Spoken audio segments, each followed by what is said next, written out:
Bonjour à toutes et à tous. Merci d'avoir répondu à l'invitation d'Energaia pour cette deuxième journée et dernière journée. On se retrouve pour parler de RSE. Comment concilier développement de la filière et intérêt général? On va parler RSE dans les énergies renouvelables. On le sait, la transition énergétique s'accompagne de nombreux défis et notamment celui d'intégrer les enjeux sociaux et environnementaux au cœur des stratégies des entreprises des énergies renouvelables. Alors, cette table ronde va explorer comment la RSE peut devenir un levier puissant pour répondre à ces attentes tout en renforçant l'attractivité et l'acceptabilité des projets. On en parle avec nos intervenantes. Je les remercie toutes les quatre d'être présentes aujourd'hui. Nous rejoint une experte des questions de RSE. On accueille Myriam Beaupied, fondatrice, consultante stratégie RSE et climat du cabinet Gaiana. Vous nous expliquerez pourquoi les entreprises des ENR doivent adopter une démarche RSE ambitieuse et vous nous partagerez aussi des exemples concrets de pratiques. Et la RSE, c'est son métier, nous rejoint Merle Piste. Merci d'être avec nous, chef de projet risque ESG et régénération de Amarenco. Je vous en prie, asseyez-vous. Amarenco qui entend aller au-delà de l'approche de durabilité pour devenir une entreprise régénérative. C'est le terme que vous employez, vous nous direz en quoi cela consiste. Avec notre prochain invité, on abordera l'importance d'intégrer une dimension solidaire dans la RSE des entreprises. Notre intervenante nous invite à lutter contre la précarité énergétique. On accueille Aurélie Le Rebourg, déléguée générale de Énergie Solidaire. Et enfin, notre dernier invité nous présentera le concept du dividende climat. Un outil, vous allez le voir, novateur pour quantifier et valoriser la contribution des entreprises à la transition énergétique. On accueille Laura Bollier, directrice de l'association Climate Dividends. Vous insistez sur l'importance d'une démarche structurée et transparente au-delà de la simple communication pour éviter le greenwashing et donc pour pouvoir démontrer son impact. Et vous allez le voir, les dividendes climat peuvent aider les entreprises dans cette démarche et complètement associée à une politique RSE. Alors cette table ronde est divisée en trois parties. On va d'abord échanger sur les enjeux et les opportunités de la RSE dans les ENR. Puis on découvrira des pratiques exemplaires avec des impacts mesurables. Et enfin, on verra si la RSE peut être ou non un levier dans l'acceptabilité des projets. Vous pourrez bien sûr échanger avec nos intervenantes et intervenants. Et on va commencer tout de suite avec Myriam Beaupied. Myriam, merci d'être là. Je rappelle donc que vous êtes fondatrice et consultante en stratégie RSE et climat, fondatrice du cabinet Gaiana. Première question toute simple. Pourquoi est-ce qu'il est finalement essentiel que les entreprises du secteur des énergies renouvelables s'intéressent à cette question de la RSE? Alors, il y a plusieurs raisons. La première, on va dire, déjà, c'est un devoir d'exemplarité de la filière dans les énergies renouvelables. Ça fait partie des entreprises qui vont construire le monde de demain et qui feront partie du paysage du monde de demain. Donc, il y a quand même un devoir d'exemplarité très fort au niveau de la filière et d'envie, surtout au niveau d'un certain âge, à vouloir aller vraiment au-delà du contexte réglementaire, que ce soit environnemental ou sociétal, de vraiment créer un monde meilleur pour demain. Ensuite, donc, du coup, il y a plusieurs axes. Il y a aussi un côté du coup, réglementaire où effectivement il y a l'axe, du coup, il y a des nouvelles réglementations au niveau de l'Europe qui poussent les entreprises du coup, à avoir plus d'exemplarité et aller plus loin sur certains sujets, dont du coup environnementaux et sociétaux. Donc quand on parle de réglementation, on parle par exemple de la CSRD. Typiquement, voilà, ça fait partie des sujets où là, je sais qu'il y a plusieurs personnes dans la salle qui sont soumises à cette nouvelle réglementation et ça les force forcément à aller plus loin en termes environnementaux et sociétal et sur les sujets de gouvernance sur ces sujets-là. Jusqu'à présent, en fait, le mindset dans les renouvelables, c'était on fait des renouvelables, ça suffit, on fait déjà assez de RSE, ou on fait déjà, on va dire, des choses positives pour la planète. Mais là, avec ce genre de réglementation, déjà, ça pousse à aller un peu plus loin. Et aussi, il y a la part des acteurs financiers aussi qui poussent sur ces sujets-là. Du coup aussi via leur réglementation où ils demandent aux entreprises dans lesquelles ils investissent, etc., ou alors que ce soit pour la dette, du coup d'aller plus loin sur ces sujets et de prouver leur impact, de minimiser du coup l'impact qu'ils ont, de les identifier, de les mesurer, de les quantifier, de mettre en place des stratégies avec du coup sur du moyen long terme Donc voilà, c'est un petit peu tous ces points-là qui font que pour moi aujourd'hui c'est un petit peu l'avenir aussi des énergies renouvelables. Enfin, en tous les cas, c'est un des points importants pour les entreprises. Ouais, Laura, c'est un point important, le dit à l'instant Myriam, parce qu'on n'est pas de la communication quand on fait de la RSE.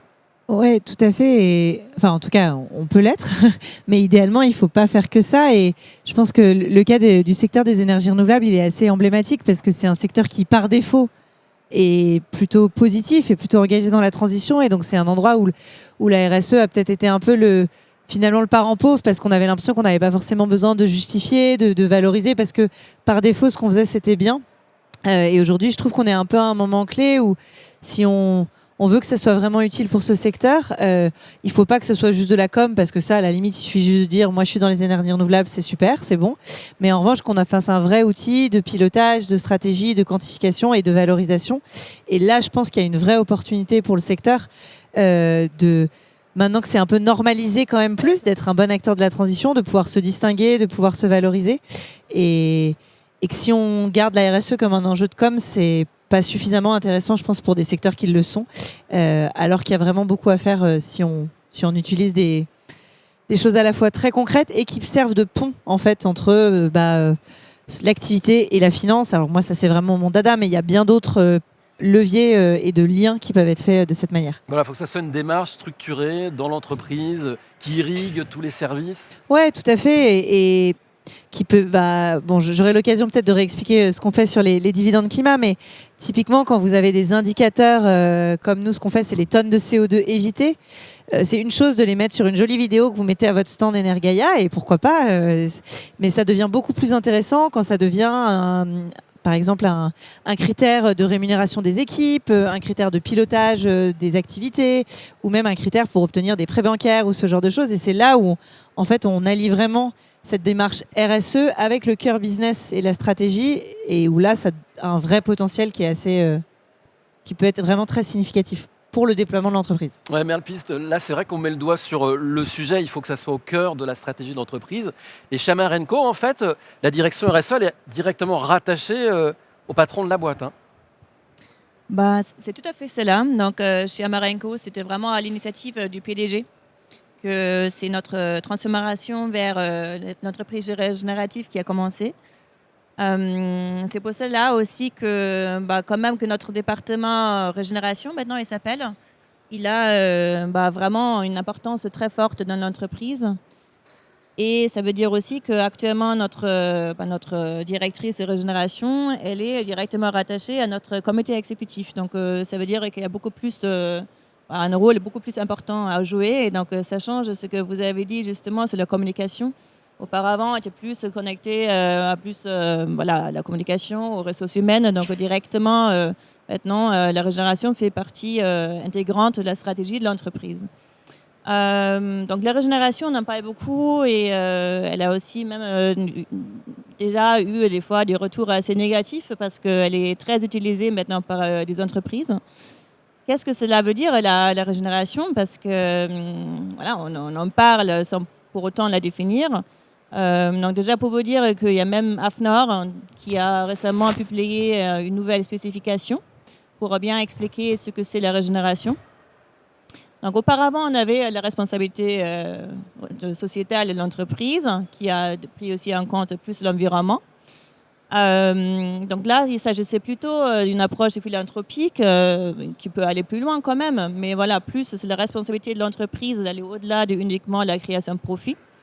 Ensuite, on a eu le développement durable, donc développement durable où l'idée c'était de permettre aux futures générations d'avoir la même qualité de vie que ce que nous avons actuellement. Dans ce cas-là, c'est plutôt de réduire les impacts négatifs, mais pas pour autant de changer notre modèle.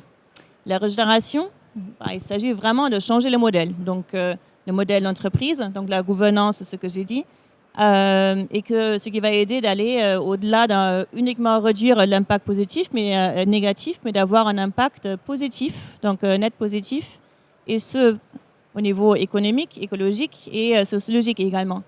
Parce que l'idée, c'est pas avoir la triple bottom line, comme on l'appelait avant, donc avec le 3 sur l'économie, le social et environnemental, mais que le sociétal soit encastré, l'économique soit encastré dans le sociétal et le sociétal dans l'environnement, dans l'écologique. Parce que tout se pose en fait sur cette approche écosystémique que tout dépend en fait des principes du vivant, de l'interdépendance de tous les êtres vivants dans l'écosystème, dont les humains font partie. Merci. Alors pour faire finir ce tour de table sur la RSE, comment vous la voyez chacune, Aurélie Lubeau, je l'ai dit en introduction, vous travaillez sur la précarité énergétique. Donc cette dimension solidaire, on peut la retrouver dans la RSE ? Alors, on devrait la retrouver dans la RSE, parce que ça a été dit très justement, en fait, pour la filière des énergies renouvelables, le réflexe environnemental, il va de soi. Et c'est vrai qu'on a énormément d'acteurs de la filière qui se sont engagés en fait, dans des démarches. Alors, évidemment, la réglementation aide beaucoup, mais au-delà de ça, il y a une vraie démarche volontariste de s'engager dans une logique vertueuse sur le plan environnemental. Et je rejoins ce que mes collègues ont dit, mais vraiment sur le volet, par contre, social. Et j'ai beaucoup apprécié quand vous disiez, voilà, il faut aussi que l'entreprise se préoccupe des humains. Oui, il faut s'occuper des humains. Un projet d'ENR, c'est toujours un projet qui est très incarné sur un territoire. Et donc, il faut évidemment que ce projet, il prenne en considération les enjeux de ce territoire et qu'il n'oublie pas, en fait, des enjeux d'inclusion, des enjeux sociétaux alors nous on intervient principalement en France, mais c'est aussi valable à l'international, peuvent vraiment avoir un impact vertueux sur les communautés locales qui vont former, on va dire, l'ensemble des parties prenantes autour de ce projet d'ENR. Et ce qu'on constate quand même, c'est que la solidarité, c'est pas forcément dans l'ADN de la filière des ENR aujourd'hui, et qu'il y a on va dire une marge de progression sur ce volet-là pour inciter l'ensemble des entreprises à avoir, au-delà de la communication, on le disait, un réel impact local auprès des plus modestes, auprès des plus démunis. La précarité énergétique, effectivement, c'est le cœur de métier d'énergie solidaire et on y reviendra. Mais l'idée de pouvoir associer finalement les trois piliers de la transition énergétique, que sont la production des ENR, l'efficacité et la sobriété, eh bien, ça peut s'incarner au travers de la lutte contre la précarité énergétique si les entreprises des énergies renouvelables viennent contribuer en fait à améliorer très concrètement le confort de vie des ménages modestes et très modestes qui vivent aujourd'hui dans des passoires thermiques et qui ont une consommation énergétique qui n'est pas en adéquation avec les objectifs de décarbonation qu'on vise tous et toutes dans un avenir très proche.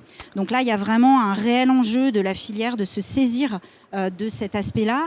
Et j'ai envie de dire aussi que localement, sur les territoires, on aura l'occasion d'y revenir, c'est aussi un aspect auquel sont très attentifs les élus locaux et les administrations françaises, de voir comment localement ce partage de la valeur, il peut se faire au bénéfice des collectivités locales et des communautés locales pour pouvoir avoir vraiment cet aspect vertueux, cette dynamique vertueuse très locale. Voilà, on a fait le constat. Maintenant, on a envie d'en savoir davantage sur cette dynamique vertueuse. On va découvrir des exemples très concrets, des actions. Myriam, est-ce que vous avez des exemples très concrets qui vont dans le sens de ce qu'on vient tous de se dire, de ce que serait l'entreprise des énergies renouvelables idéale ? Alors idéal, je pense que c'est un peu idyllique parce qu'à chaque fois, il faut quand même remettre les choses dans leur contexte. C'est jamais idéal, mais qui tendent vers le maximum, vers le mieux, ça oui. Donc du coup, il y a différents sujets. Par exemple, il y a le sujet des achats responsables qui revient régulièrement. Donc faire attention à ces achats. Donc, c'est-à-dire qu'effectivement, tout est lié aussi à la partie, comme je le rejoignais, au niveau environnemental, au niveau sociétal. Par exemple, je vais prendre un cas très concret, mais je pense que la plupart d'entre vous le savent. Mais il y a des problématiques de travail forcé sur la chaîne de valeur des modules photovoltaïques, avec du coup certaines mines en Chine qui a extrait du polysilicium. Et du coup, il y a du travail forcé, certainement du travail forcé, c'est pas sûr. Il y a eu en tous les cas des ONG qui ont démontré ces problématiques-là. Donc le but, c'est d'essayer de ne pas de remonter au maximum la chaîne de valeur de quand on achète des panneaux PV pour voir si le polysilicium ne vient pas de ces mines-là avec ce travail forcé-là. Donc c'est ça, c'est des travaux engagés au niveau de la filière, où le but, c'est de faire des audits communs et de remonter au maximum jusqu'aux mines pour éliminer ce genre de risque et pour faire ressortir ce genre de problématiques. Donc là, on parle de problématiques sociétales qui sont quand même assez graves sur du travail forcé, mais on parle aussi de problématiques environnementales, donc c'est-à-dire quand on parle d'achat responsable aussi, c'est regarder par exemple le bilan carbone le moins émissif pour acheter des turbines ou pour acheter des panneaux solaires ou pour acheter d'autres composants aussi. Il n'y a pas que ça, il y a aussi tous les composants annexes quand on monte des actifs.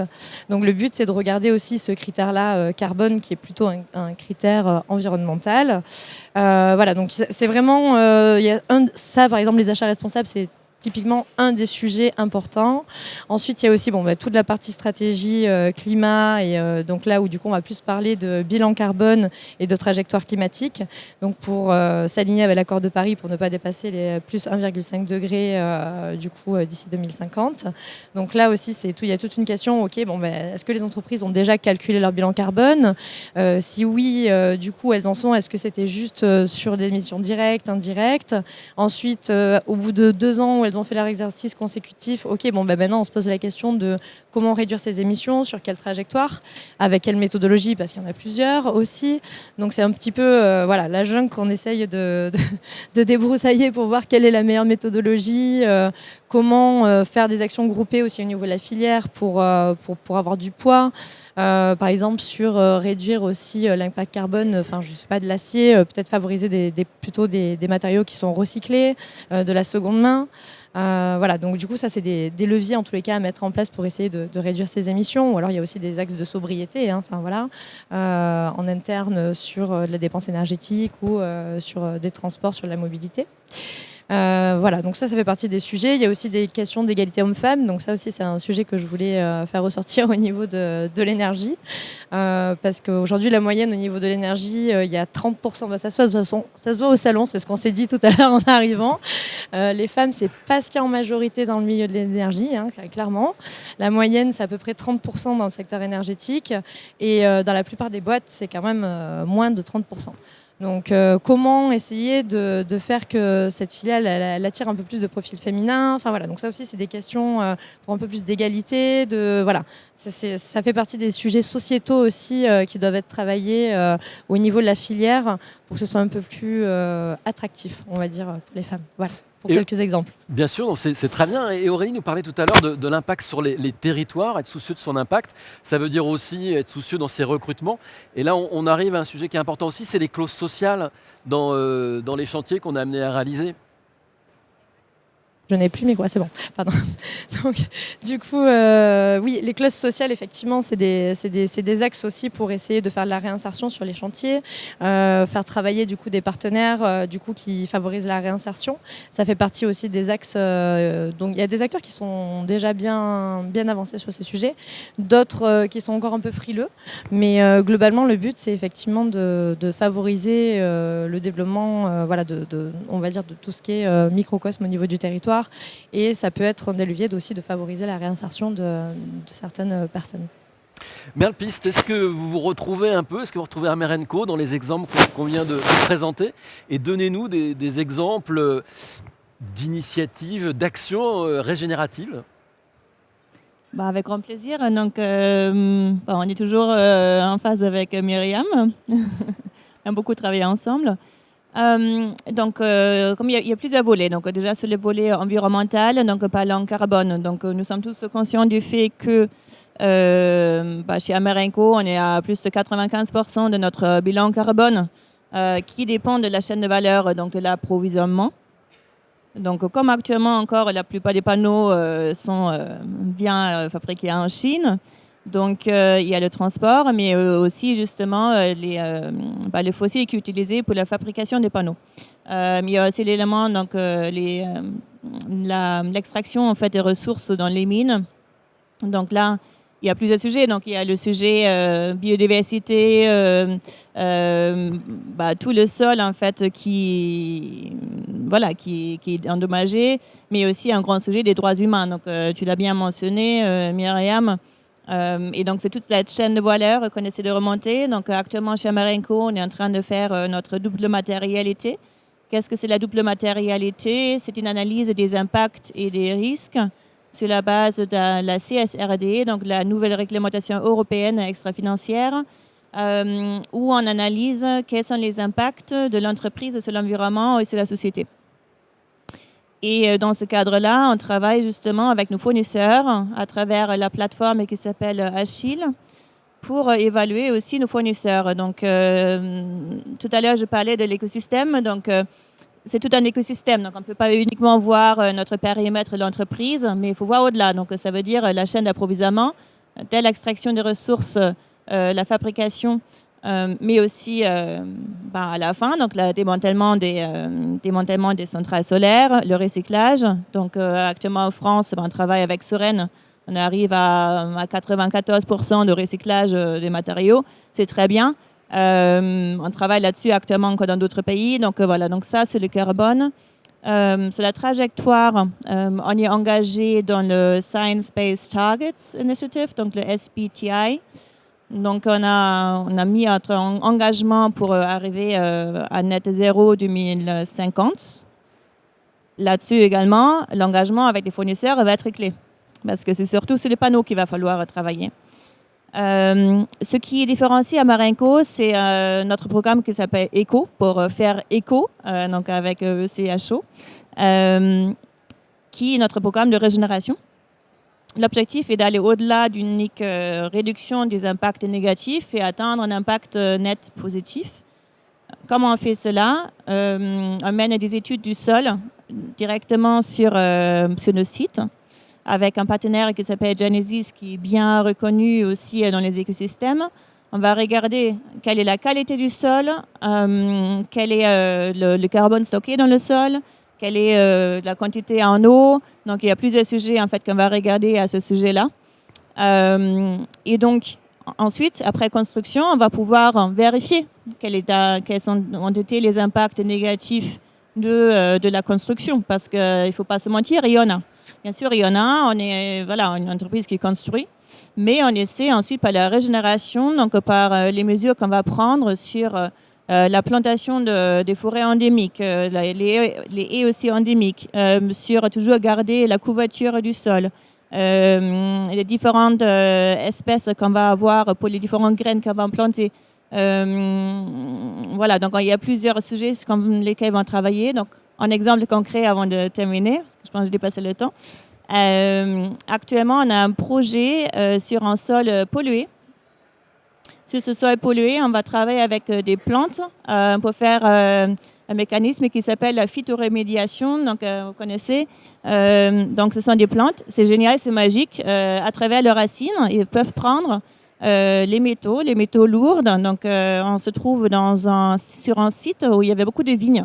Donc, les vignes, il y a beaucoup de cuivre. Et donc, ce cuivre, ça pollue le sol. Et donc, là, il s'agit, à travers les plantes, à travers les racines, d'extraire ce cuivre pour ensuite retirer les plantes. On va après les sortir du terrain pour, par la suite, pouvoir recouvrer le sol et pouvoir travailler sur une agriculture régénérative.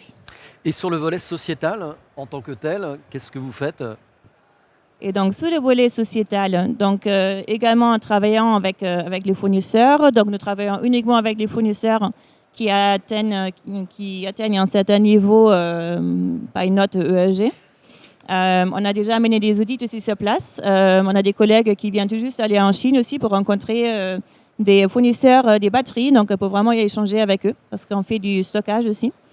On a des codes de conduite en interne, mais aussi avec nos sous-traitants, donc avec les EPCistes.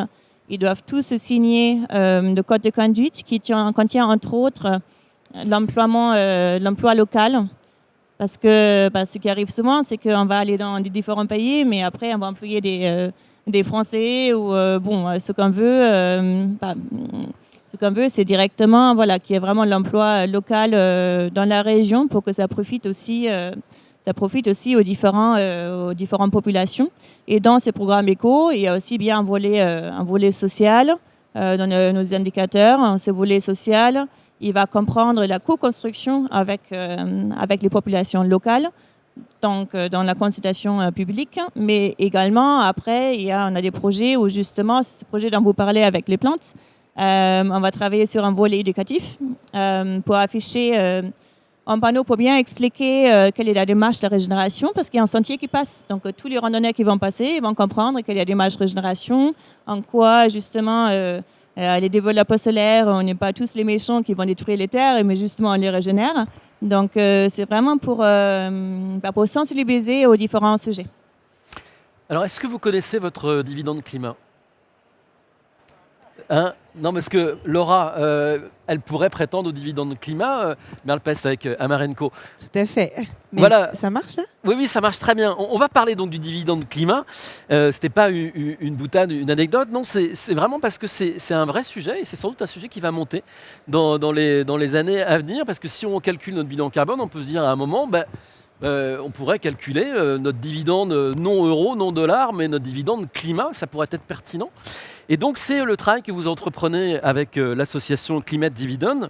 Et on va voir avec vous en quoi ça peut s'intégrer pleinement, et est-ce que ça s'intègre pleinement dans une démarche RSE. D'ailleurs, ça va être ma première question. Quoique non, ça va être ma deuxième. La première, c'est peut-être qu'il faut qu'on explique c'est quoi le dividende climat. Parce que moi, je l'ai expliqué de manière très brève, mais vous allez nous l'expliquer beaucoup mieux. Oui, tout à fait. Merci beaucoup.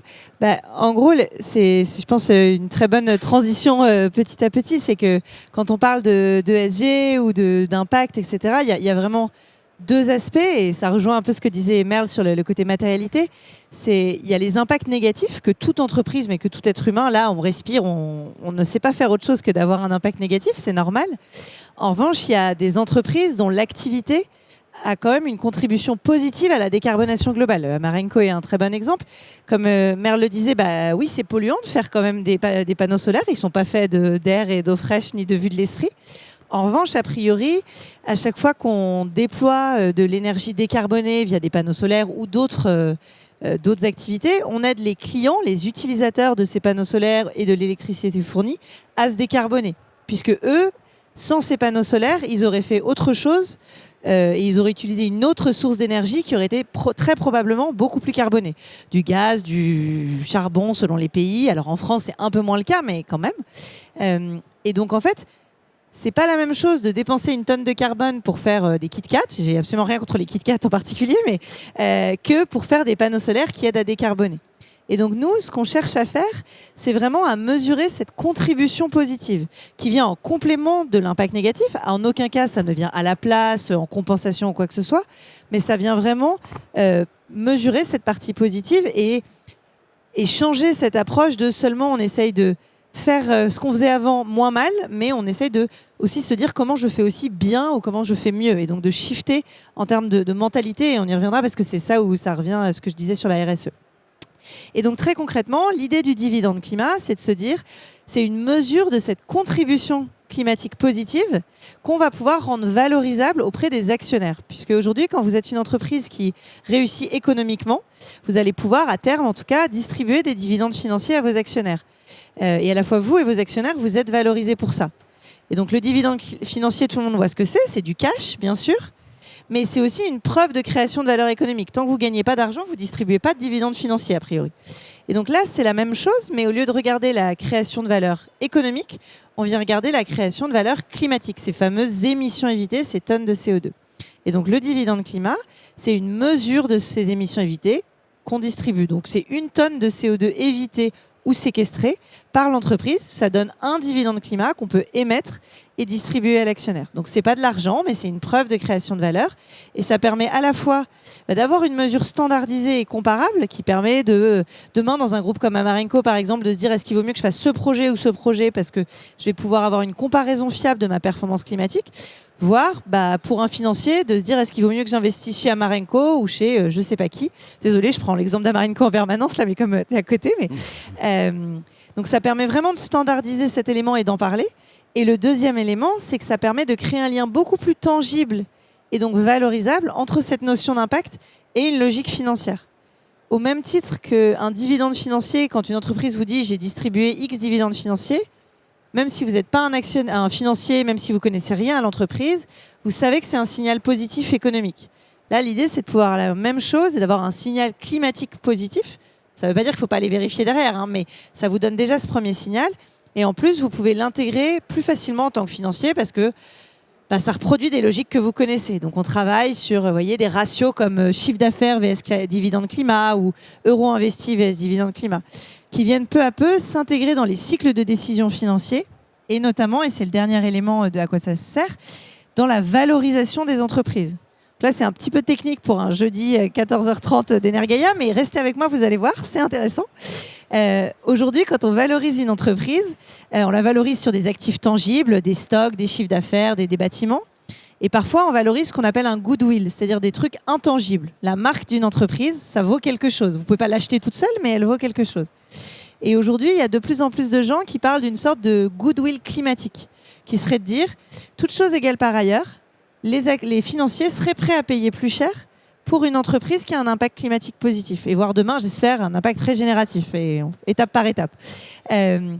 Sauf que comme on ne sait pas quantifier ça, aujourd'hui, personne ne le paye. Et donc là, l'idée, c'est que la capacité d'une entreprise à générer des dividendes climat ou à avoir un bon ratio euro investi vs dividendes climat ou chiffre d'affaires vs dividendes climat, ce soit une manière de quantifier ça et de lui donner une valeur. Et pour que demain, une entreprise, par exemple, comme Amarenco, ou comme et ça ne s'applique pas d'ailleurs qu'aux énergies renouvelables, mais c'est un cas d'usage quand même assez emblématique, elle puisse, dans sa valorisation financière, profiter aussi de sa création de valeur climatique. Et donc, que ça vraiment incite une transformation beaucoup plus profonde du modèle. Et alors, quelles sont les entreprises qui, aujourd'hui, sont rentrées dans cette démarche ? Donc nous, c'est une entreprise. Donc nous, on est une association qui a été créée par l'ADEME, des fonds d'investissement et des experts du carbone, qui existe que depuis janvier 2023, donc ça reste relativement récent. On vient de finir nos 2 ans de phase pilote avec plus d'une trentaine d'entreprises. Et ce qui est assez intéressant, c'est que ça va vraiment de la petite start-up à la grande entreprise, en passant par de l'infrastructure, de la PME. Pour donner quelques exemples, notamment dans le secteur des énergies renouvelables. On travaille cette année avec des boîtes comme Icaro, CVE, et on a pas mal d'échanges avec des grosses entreprises. Comme c'est des groupes cotés, ça met un peu plus de temps à devenir concret, mais on échange beaucoup avec Voltalia, par exemple. Et c'est assez intéressant. On a travaillé avec pas mal la plateforme verte que dirige Myriam pour aussi développer des aspects standardisés de mesures qui permettent à toutes les boîtes des énergies renouvelables d'avoir les mêmes méthodes et de beaucoup plus facilement les valoriser. On parlait tout à l'heure de la CSRD, les nouvelles directives qui nous viennent de l'Europe. Est-ce que ça rentre pleinement ou pas dans cette... Alors c'est une très bonne question. Aujourd'hui, la CSRD, elle vient surtout mesurer la partie négative, celle dont on a beaucoup parlé, que ce soit sur le carbone ou d'autres choses. Donc malheureusement, aujourd'hui, nous, on mesure quelque chose qui n'est justement pas pris en compte de la CSRD, et c'est d'ailleurs une des problématiques. Quand on prend une boîte, à nouveau, comme Amarenco, c'est quand même un peu dommage si vous regardez que l'aspect négatif alors qu'ils font, a priori j'ai l'impression, de par leur activité naturelle, mais en plus via tous les modèles font tellement d'autres choses, ça se trouve Amarenco il a un bilan comparable assez similaire à une boîte qui fait des trucs qui ne servent absolument à rien pour le climat, voire qui sont pires. Et donc on passe quand même à côté d'un gros truc. Et donc nous, aujourd'hui ça l'est pas. En revanche, dans la CSRD, vous avez quand même... la possibilité en complément d'utiliser, de mettre en valeur un certain nombre d'indicateurs. Les émissions évitées en sont quand même un assez classique, donc les gens peuvent le faire là. Nous, on réalise quand même un travail de plaidoyer pour essayer de pousser à l'échelle européenne, mais pas que, à cette reconnaissance de cette partie contribution positive et donc évidemment de permettre aux dividendes climat d'être intégrés, j'espère, à moyen terme à l'intérieur. Alors à ce stade de nos échanges, j'ai envie de demander à Aurélie Le Rebourg, au regard de tout ce qui vient d'être dit, est-ce que vous avez le sentiment, de par vos actions que vous menez, là, puis en plus il y a un petit compteur qui tourne en faveur de vos actions là, sur Energaia, est-ce que vous avez le sentiment que le sujet suscite de plus en plus d'intérêt ou pas? Est-ce qu'il y a un intérêt croissant pour vos actions solidaires? Alors nous, dans tous les outils là, qui ont été proposés, on vient plutôt se placer vraiment du côté de l'acceptabilité en fait, des projets une fois qu'on est vraiment en phase développement et qu'on recherche en fait, un terrain d'atterrissage pour tous ces projets d'ENR. Là, ce qu'on constate quand même, c'est que, en particulier en France et tout particulièrement dans le contexte actuel, il y a de plus en plus de crispation en fait, d'acceptation d'acceptabilité autour de ces projets-là, que le discours en fait se durcit dans certaines régions, dans certaines zones, que ce soit en milieu urbain, mais en particulier aussi en milieu rural. Et donc il faut venir travailler en fait cette acceptabilité, et il faut venir travailler en fait avec les parties prenantes au niveau local pour que ces projets puissent sortir de terre. Et si vous demandez aujourd'hui aux développeurs quels sont les principaux facteurs de risque et qui d'ailleurs vont aussi intéresser les investisseurs sur l'identification des lieux de production, eh bien c'est cette question de l'acceptabilité sociale. Et donc, à Énergie Solidaire, qui est un fonds de dotation, ce qu'on s'est dit, c'est qu'il fallait vraiment venir soutenir aussi les entreprises en les dotant finalement d'outils, de moyens en fait, de travailler cette acceptabilité sociale aux côtés des collectivités, aux côtés des habitants, aux côtés des associations. Et un levier qu'on a identifié, c'était celui de la lutte contre la précarité énergétique dans le logement pour les ménages les plus modestes. Alors aujourd'hui en France, la précarité énergétique, c'est quand même 12 millions de personnes. Ici, on est en Occitanie, c'est quand même 15% des ménages. Donc c'est vraiment très important. Et on est aussi dans une phase où les taux de pauvreté, en particulier en milieu rural, qui intéressent quand même beaucoup les développeurs, eh bien, sont en train d'exploser. Et on sait que plus les inégalités se creusent sur un territoire, plus l'acceptabilité de projets créateurs de richesse, créateurs de valeur, peut devenir un enjeu, peut devenir compliqué. Et donc, ce qu'on propose aujourd'hui aux entreprises des ENR qui souhaitent s'engager avec nous, c'est de venir par le biais du mécénat, la plupart du temps, donc mécénat classique, défiscalisables, qui peuvent être en plus constituer un intérêt fiscal pour les entreprises, venir soutenir financièrement la lutte contre la précarité énergétique au bénéfice des ménages les plus modestes des territoires et de travailler l'acceptabilité des projets par le biais de l'inclusion sociale. Et ce volet-là, donc alors évidemment c'est très franco-français là mon exemple, mais enfin il vient nourrir en fait on va dire l'ensemble du panel possible pour les entreprises pour se développer. Eh bien on va permettre aussi d'engager un dialogue sur les territoires avec les collectivités et de réfléchir ensemble comment créer une dynamique vertueuse entre le privé, le public, les habitants qui concourent en fait à faire en sorte que ces projets puissent sortir plus facilement de terre et qu'ils puissent avoir une acceptabilité sociale qui soit plus forte.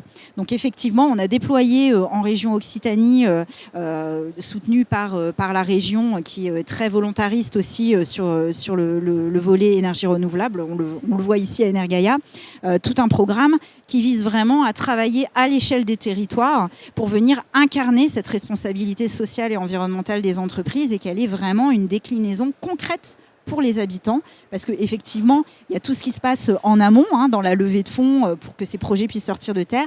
Et après, il y a le côté vraiment très, très concret, très incarné, qu'il faut venir aussi abonder pour que cette RSE, ce ne soit pas que de la com, mais qu'elle ait une déclinaison vraiment concrète. On plante des haies, on arrive à régénérer des sols, et puis on arrive aussi à soutenir les personnes les plus modestes, celles qui sont dans des situations les plus difficiles sur ces territoires. Et ainsi, on a vraiment alors là, un panel très vertueux d'actions qui permet d'agir sur toutes les facettes de cette responsabilité sociale et environnementale. Alors c'est très intéressant, on va vous inviter ensuite à rentrer dans le débat. Je finis un dernier tour de table justement sur cette question de l'acceptabilité, parce que c'est vrai qu'on en a parlé brièvement en introduction. Il faut qu'on se pose la question, est-ce qu'une bonne politique RSE, ou régénérative, une bonne politique RSE peut être ou non un levier d'acceptabilité des projets, parce qu'aujourd'hui on voit bien qu'il y a un vrai souci à faire accepter des projets, que ce soit un méthaniseur, un parc solaire, des éoliennes. À chaque fois la question revient, et c'est une question légitime. On ne pourra pas faire cette transition énergétique sans les habitants, c'est inévitable. Donc certes, on profite de l'énergie, mais est-ce qu'on veut près de chez soi un parc solaire Donc la question se pose. Donc est-ce qu'une politique RSE peut être ou pas un levier? Et si oui, sous quelles conditions? Merle-Piste peut-être d'abord. Piste, non, pas encore. Oui, voilà. Je suis un mix des deux, vu que vous travaillez ensemble, vous connaissez bien. Je fais simple, je vais au plus court. Je vois qu'il est l'après-midi et que ça commence un peu à fatiguer. Donc, mais on a le replay après. On a le replay après et je me dis on a peut-être encore une petite 30 secondes. Donc si vous voulez bien Je posais une question au public. Donc, on parlait d'acceptabilité sociale. Qui entre vous commence à sentir justement plus de l'opposition et des réticences au niveau public quand vous échangez avec les communautés locales? Si On va voulez vous inviter à juste, lever la main alors. lever les mains, c'est Parce ça qu'on- exactement. Parce qu'on vous entendra pas. Donc, il m'en reste un qui est bien convaincu. Tous les autres, pas encore. Mais ça commence bien. Je vais vous proposer une deuxième petite expérience. Si on va tous essayer de fermer les yeux pour un petit instant. Ah bah très bien, les méditons. C'est ça. C'est exactement ça, pour avoir une autre approche. Donc, on ferme tous les yeux et on sent au niveau du cœur. Et on se dit tous que déjà, la Terre, elle est faite de 70% de l'eau. Le corps humain, il est également fait de 60% de l'eau. Donc, si on parle d'écosystème, c'est très proche en fait. Donc, notre corps, il est très proche de la Terre. Et donc, si maintenant, on entend bien notre cœur, on inspire, on expire et on tourne notre tête sur le côté, sur un côté et sur l'autre. Vraiment, voilà. Et on ouvre les yeux et on va sourire à son prochain, si on le voit bien. Maintenant, tout le monde est réveillé, c'est très bien. Et donc, ça comme petite passation pour vous dire que l'acceptabilité sociale, à mon sens, c'est le lien, en fait. C'est la création du lien. C'est d'inclure toutes les parties prenantes. C'est de se regarder dans les yeux les uns avec les autres. Donc, malheureusement, on a ces écouteurs et je me sens très loin de vous. Donc, ça m'a fait du bien de me connecter un peu à vous avec le cœur, pour au moins. Donc, est-ce qu'on fait l'acceptabilité sociale, du coup, chez Amarenco? En réunion publique, vous faites ça, par exemple. Les réunions de concertation, vous invitez les gens à fermer les yeux, à respirer. Ça, c'est mon approche personnelle. Mais c'est vrai que chez Amarenco, on aime bien la méditation et le yoga. Tout à fait. Mais on aime bien le concret aussi. Et sur le concret, donc, j'ai plusieurs retours des chefs de projet du terrain et je leur ai demandé justement où est-ce que ça coince. Quand on a les oppositions, justement, vous avez levé la main. Donc, ça part des fois plus d'une manque de compréhension aussi. Donc, il y en a qui s'inquiètent sur le bruit. Donc, oui, c'est vrai qu'à l'époque, on avait des onduleurs qui faisaient beaucoup de bruit. Donc, qu'on ne veut pas avoir le à côté de sa maison, c'est très clair, mais ça a changé. Donc, voilà, donc on leur explique. Il y a aussi des questionnements sur la biodiversité. Et là, c'est de plus en plus important qu'on a des études, en fait. Et j'en parlais quand on s'est engagé dans la double matérialité chez Amarenco. Et en plus, on travaille sur la biodiversité positive. Donc, on essaie, en fait, de l'améliorer, la biodiversité. Donc, c'est important aussi de leur expliquer cela. Justement, à cause de cette incompréhension-là, on a, surtout dans les régions aussi un peu plus compliquées, dans le sud, il y a quand même déjà beaucoup de centrales solaires. On a des chefs de projet qui font vraiment le porte-à-porte pour demander aux voisins, pour discuter avec eux. Parce que si ça arrive seulement au niveau de l'enquête publique et on reçoit des lettres des associations, des organisations qui sont très à l'encontre des projets, ça n'aide pas le projet et surtout, ce n'est pas là le moment pour encore échanger. Donc, c'est important vraiment d'échanger dès le début et d'avoir cette démarche, en fait, parce que je pense qu'il y a beaucoup de peur aussi.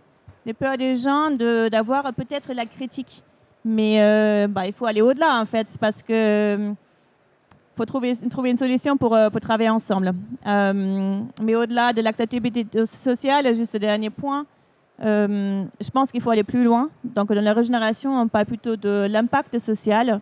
L'impact social, il s'agit de créer un impact positif. Donc, c'est en interne de l'entreprise, en externe. Donc, en interne, qu'est-ce qu'on peut faire? Donc, les employés, c'est super important. Parce que les employés, c'est justement eux qui font le boulot. Jusque-là, on nous demande d'accélérer. Donc, ça veut dire beaucoup plus de travail, beaucoup plus de pression. Donc, c'est important aussi de garder ça en tête.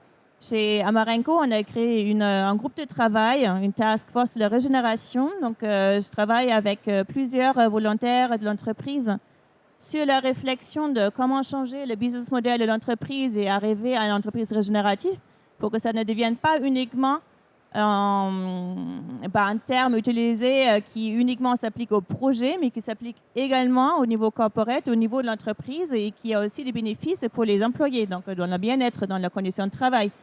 Et en externe, l'impact social également sur les communautés locales, on a déjà parlé, voilà, c'est essentiel. Je pense que je vais m'arrêter là parce que je peux en parler éternellement. Voilà, c'est d'autres questions, après je prends volontairement. Merci Merle. Myriam, donc sur cette question de l'acceptabilité, est-ce que, oui ou non, la RSE peut être un levier? Alors oui, je pense que pour certaines questions, parce qu'en fait, quand on parle avec les développeurs, c'est souvent les mêmes questions en fait, qui reviennent sur les territoires.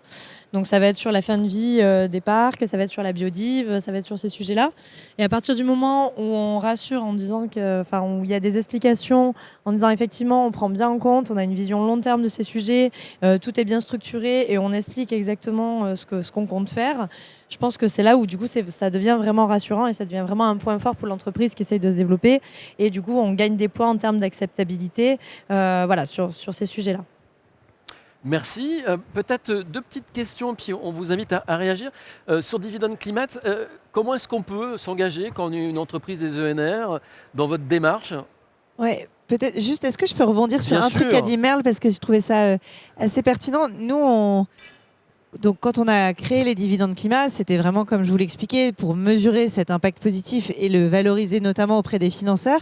Et on s'est rendu compte typiquement qu'il y avait un retour d'expérience qu'on a eu de beaucoup d'entreprises qu'on n'avait pas forcément anticipé, qui était sur l'engagement des employés et des équipes, qui en fait, pour une fois, étaient aussi assez contents qu'une démarche RSE et ESG soit là pour valoriser ce qu'ils étaient capables de faire de bien et pas seulement pour leur dire c'est mal et comment on fait moins mal, ce qui est quand même moins excitant comme être humain de se dire comment on fait mieux plutôt comment on fait moins mal. Et c'est pas du tout contradictoire parce que évidemment si vous vous décarbonez, vous évitez plus, etc. Mais du coup, c'était assez intéressant de voir que ça permettait aussi d'embarquer, et de rendre fiers et ils étaient aussi assez contents de se dire en fait, ok, on a une entreprise qui dit qu'elle veut être plus impactante, plus positive, mais qui vient vraiment aligner des vrais critères stratégiques, pas que juste dans de la com, avec nos acteurs financiers. Donc c'est que ça commence à devenir sérieux, potentiellement avec nos objectifs de rémunération.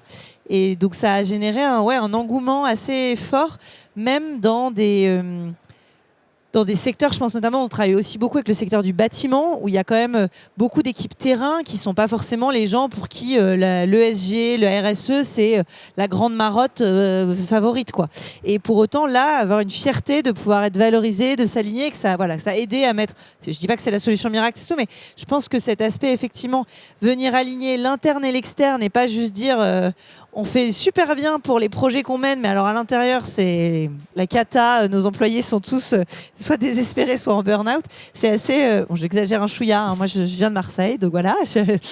Chacun ses niveaux d'exagération. Mais je pense que c'était intéressant.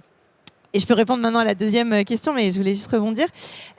Aujourd'hui, donc nous, on a un nombre, on a pas mal d'entreprises dans le secteur des ENR. Si les entreprises qui veulent rentrer dans la démarche, l'idée c'est de venir nous voir et elles peuvent utiliser en fait on va dire notre cadre méthodologique pour mesurer leurs émissions évitées. Donc je parlais d'une sorte de calculatrice qui facilite énormément la tâche. Et puis derrière du cadre méthodo qui a un grand avantage d'être maintenant partagé par de plus en plus d'acteurs. Et ensuite, on va les accompagner dans le process pour faire vérifier ça par des tiers indépendants. Ça peut évidemment d'ailleurs être mutualisé avec les auditeurs de CSRD ou équivalent. Et ensuite, dans l'émission des dividendes climat et le valoriser auprès des actionnaires. Et on travaille, nous, beaucoup avec à la fois les banques et les financiers pour que ça devienne vraiment un actif hyper intéressant pour les entreprises.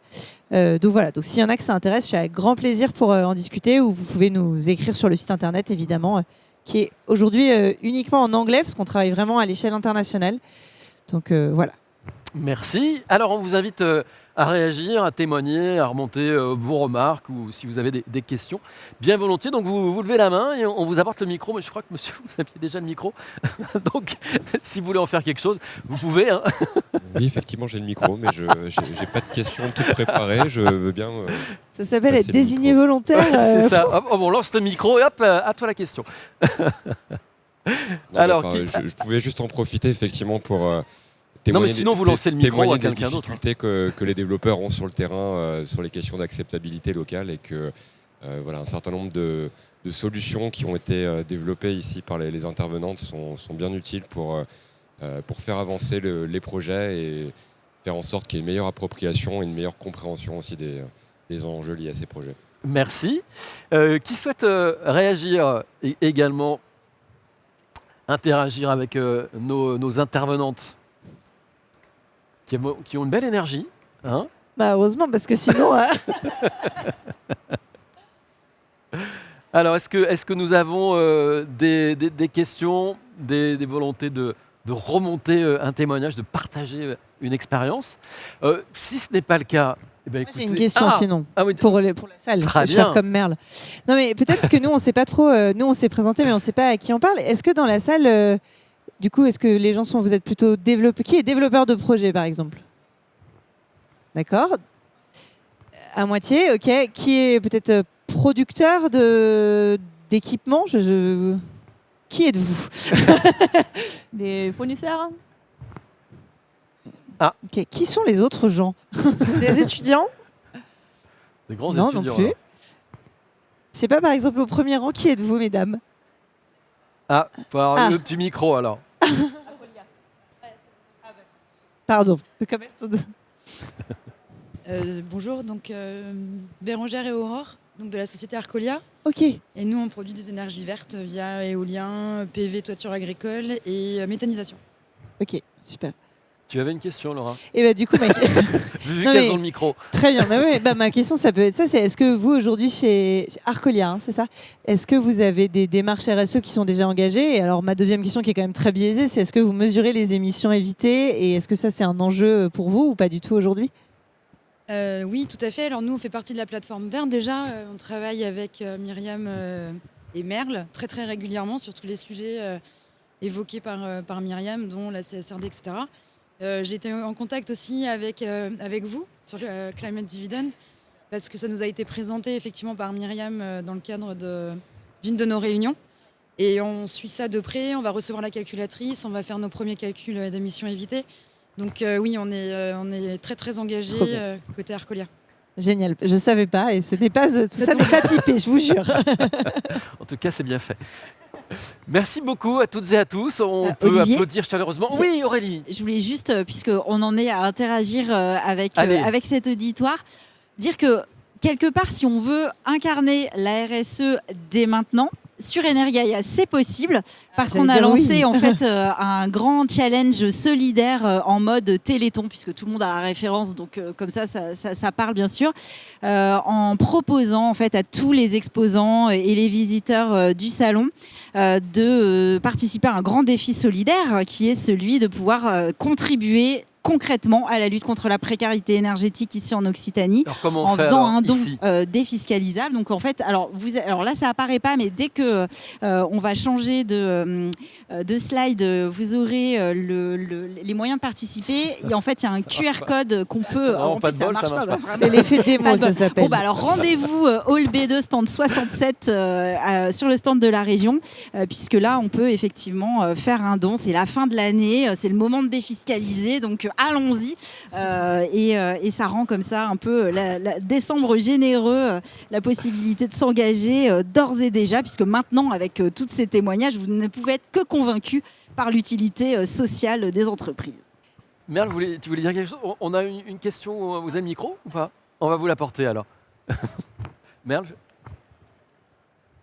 Quand on est en train de faire la pub, j'allais me dire, je rajoute, donc chez Amarenco, on fait aussi du crowdfunding. Donc c'est justement pour l'engagement au niveau social. Donc n'hésitez pas, si ça vous intéresse, pas nos développeurs, mais les autres personnes dans la salle. Vous pouvez aller voir sur le site d'Amarenco s'il y a des projets qui vous intéressent et aussi pour en avoir plus sur les différents projets quand même. Bon, y en avait une question. Myriam, c'est l'heure de l'autopromo. Tu Non, n'as mais rien je à suis pas bonne proposer pour ça. Voilà. Non. Bonjour. Oui, bonjour.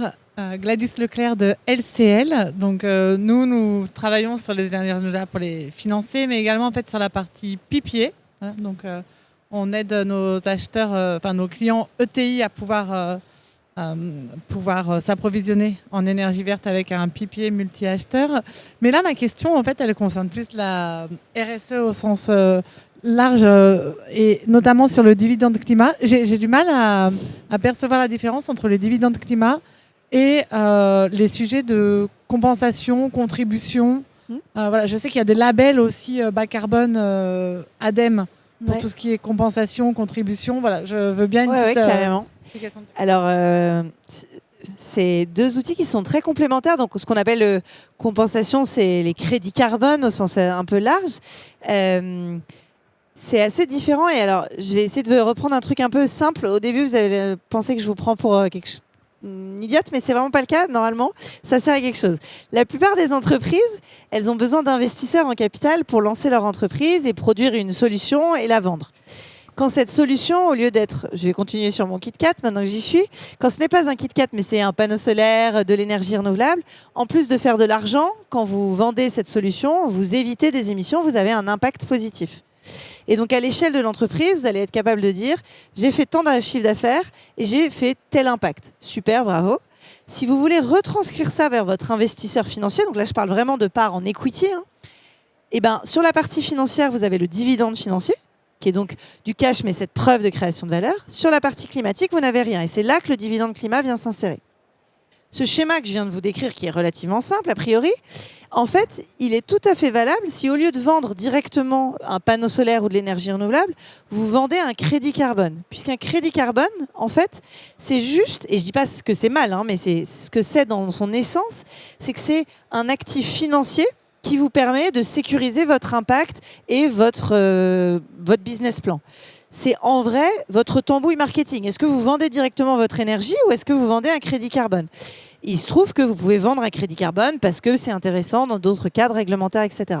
Mais ça ne change rien, quelle que soit la stratégie d'implémentation et de vente, entre guillemets, que vous avez mis en place, vous allez pouvoir dire à l'échelle de l'entreprise, j'ai fait tant d'argent, j'ai eu tant d'impact. Si vous voulez retranscrire vers les investisseurs, vous avez le même trou pour la partie climatique. Et donc, c'est tout à fait complémentaire et la mesure qui est faite de cet impact, idéalement, c'est la même. Et donc, typiquement, nous, on reconnaît un certain nombre de méthodes du label bas carbone de l'ADEME, mais pas toutes les trucs de crédit carbone parce qu'elles ne sont pas forcément faites dans des approches ACV. Enfin bref, on s'en fout. La méthode, idéalement, est la même, mais c'est très complémentaire.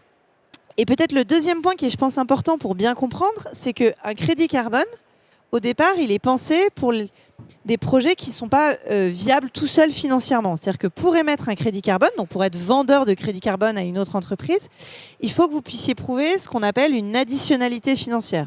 En substance, que vous galérez financièrement pour le faire.